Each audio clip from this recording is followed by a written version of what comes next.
Good afternoon, everyone, and thank you for covering this press conference. We certainly didn't intend to call it, but Mother Nature doesn't always cooperate, as we're well aware by now. I do have with me today, in addition to General Wascom, who heads up GOSEP here, Dr. Sean Wilson, the Secretary of the Department of Transportation and Development, also Butch Browning, the State Fire Marshal. We've got Brigadier General Keith Waddell, Adjutant General of the National Guard, and Colonel Lamar Davis, who is Superintendent of Louisiana State Police. Obviously, we are having this press conference because of the weather that we've experienced across South Louisiana over the last 24 hours plus. Yesterday afternoon, I did declare a statewide state of emergency because of the severe weather.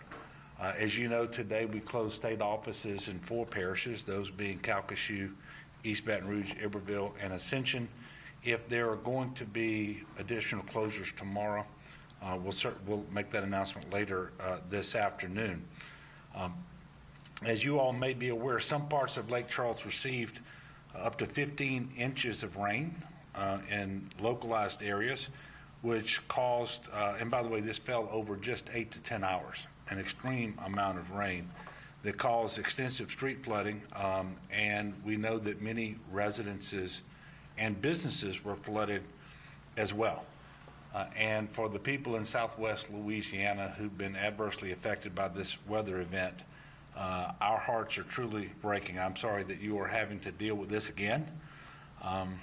It was just a couple of weeks ago that President Biden was in Lake Charles to discuss infrastructure and hurricane recovery. And here we are with another natural disaster that has set back those recovery efforts and caused damages, quite frankly, in places that were not damaged by Hurricane Laura or Delta. I have been in frequent contact with Mayor Nick Hunter, and we continue to coordinate to ensure that all requests for assistance are being met. And of course, here at GOSEP, we're talking to all the parishes around the state routinely, and that includes Calcasieu Parish and the folks there at their emergency operations center. I'm doing the same thing here in East Baton Rouge with Mayor Sharon Weston Broom. Areas from Baton Rouge to Gonzales appear to be the most impacted in southeast Louisiana, with upwards of 13 inches of rain that caused extensive flooding in that area. We know that that flooding extended for a big part of the river parishes as well. A lot of folks have been making comparisons already to 2016, especially the August flood. And obviously, anytime you have severe flooding of this nature, that I think there are comparisons to be made. This time, though, we've had breaks in the rain that we didn't have before. The water and river levels have been able to recede before the next round would roll in. And I think one of the things we're benefiting from this time is that we haven't had a lot of rain up north. And so the rivers and the creeks are able to fall a little faster this time, and the water is not backing up as far, and it is receding more quickly.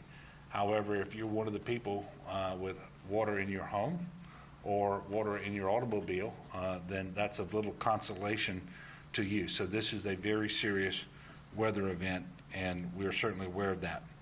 And unfortunately, more rain is on the way.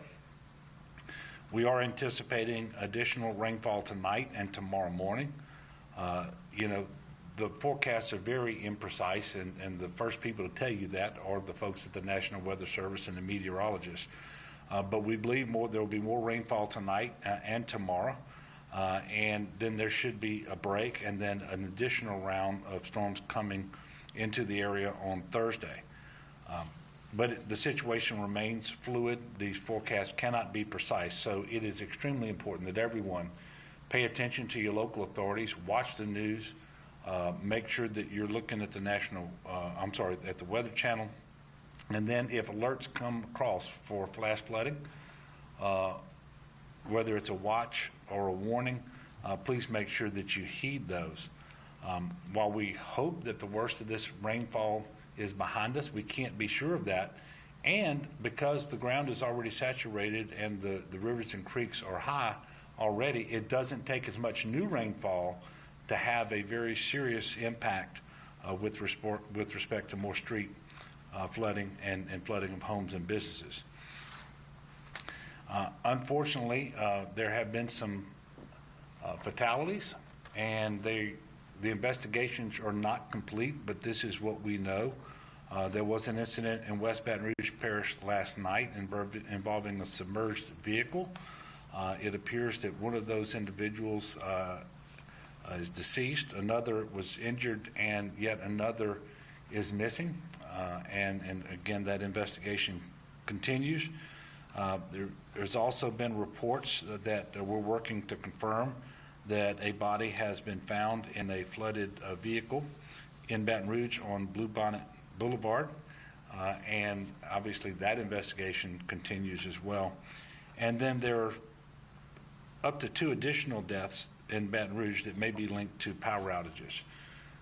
So altogether, that's 4 deaths, 1 person injured, 1 person missing, and all of that remains under investigation. And we do not have a report from a coroner linking any of the deaths to the flood event, but that may be forthcoming. So with what I just said, that should be a good reminder to everybody to please monitor the situation and then follow all of the guidance that you're giving, whether it's from local officials or from the warnings, the flash flood warnings and watches. And the worst place you can be in a flash flood is in your vehicle on the street. And it is very dangerous, and you should certainly never drive through water if you're not 100% sure that it's safe to do so, especially at night, because the flooded roadway is such that you don't know where the road is and where the ditches are, and the ditches are always going to be deeper, and this is extremely dangerous. And so please stay off the road when these warnings go out, unless it is absolutely necessary for you to get out, and that should be some sort of an emergency. There are currently 10 weather-related road closures in the state. This number is frequently changing, and we've had a break thus far today, and so the situation is improving. Most notably on I-10 between Segan and Highland Road here in East Baton Rouge Parish, it remains closed in both directions because of flooding, although the state police and DOTD are working now to see whether they can open 2 lanes of travel through that stretch. But until that gets open, they're going to be diverting traffic onto US 61, Airline Highway. Please visit 511la.org for real-time information on road closures and road conditions. That's the best place to go. That's 511la.org. It'll tell you exactly which roads are closed, which ones are open, and when there's a change in the status of a particular road, that'll be reflected there as well. There have been a number of search and rescue missions that have been undertaken in the last 24 hours. And I have the numbers from the state agencies. There are many more than this that have been performed locally, primarily in the Lake Charles and in the Baton Rouge areas. But I can tell you that in Lake Charles, the Wildlife and Fisheries rescued 110 people and 15 pets. In Lake Charles, the State Fire Marshal's Office rescued 78 people and 5 pets, and they rescued an additional 8 individuals in Baton Rouge. And in Lake Charles, the Louisiana National Guard rescued 19 people and 2 pets. When it comes to shelters, we're encouraging everyone to pay attention to your parish Office of Emergency Preparedness. They will be making announcements. We don't have any state-run shelters, and there were only 2 shelters in operation earlier today, one at Trinity Baptist Church in Lake Charles, and as of about noon today, I think there were 120 or so individuals there. That shelter was depopulating. We'll see what the situation is later today. And then here in Baton Rouge, the mayor set up shelter at the airport for individuals, and there were about 30 individuals there.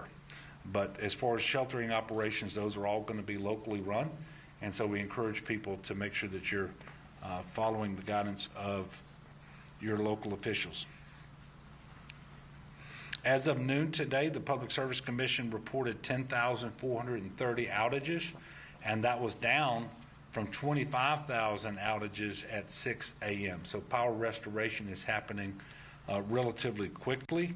If you are without power, however, and you plan on using a generator, please make sure that you do so safely. I'll remind you that we had a number of fatalities after the hurricanes last year when individuals used generators. They did so too close to their home or maybe under their home in a crawl space or in the garage or under a vent or a window.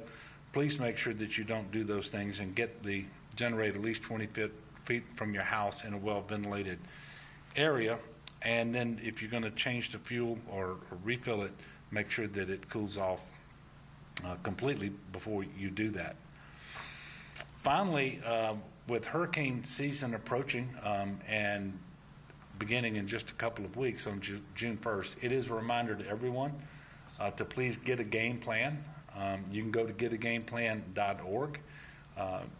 You will see that number one on the list is to get your COVID vaccine. That's part of getting a game plan, so that if you have to leave and be sheltered, either in a congregant sheltering, a non-congregant sheltering, or move in with a relative or a friend or anything like that, that it's safe for all of you to do that. So please go to getagameplan.org. Let's make sure that everyone gets vaccinated, and that's the best way to start hurricane season.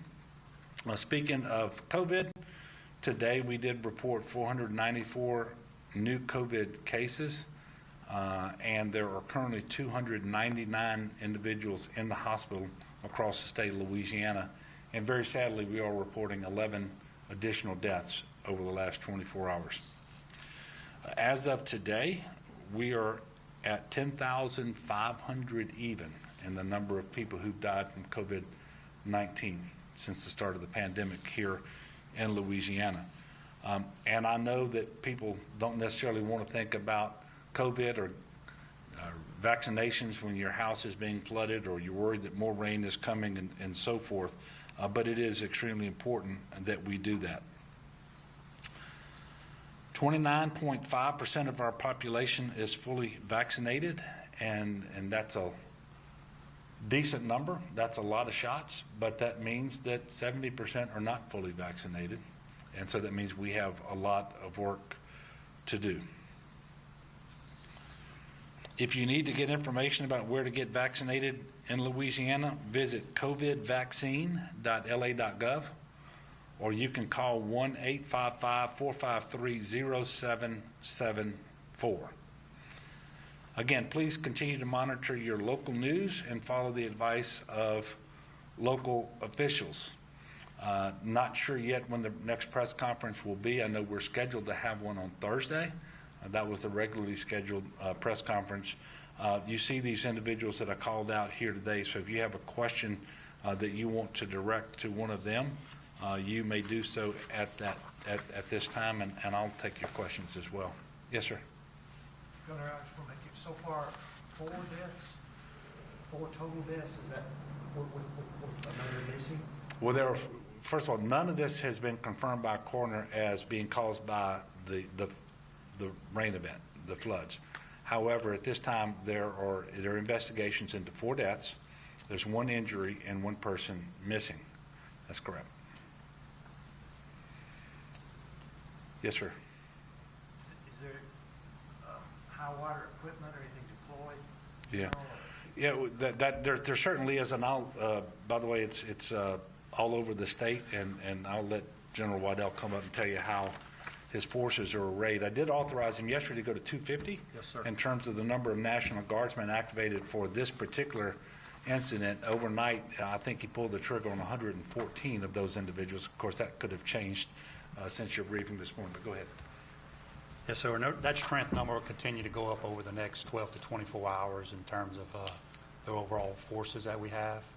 As far as the high water vehicles, currently we have 20 high water vehicles and 10 boats in Calcasieu Parish, 4 boats and 4 high water vehicles in Vermilion Parish, We've got 5 high water vehicles and 2 boats in East Baton Rouge, and we also have a quick reaction force in Bel Chase that has 7 high water vehicles ready to go.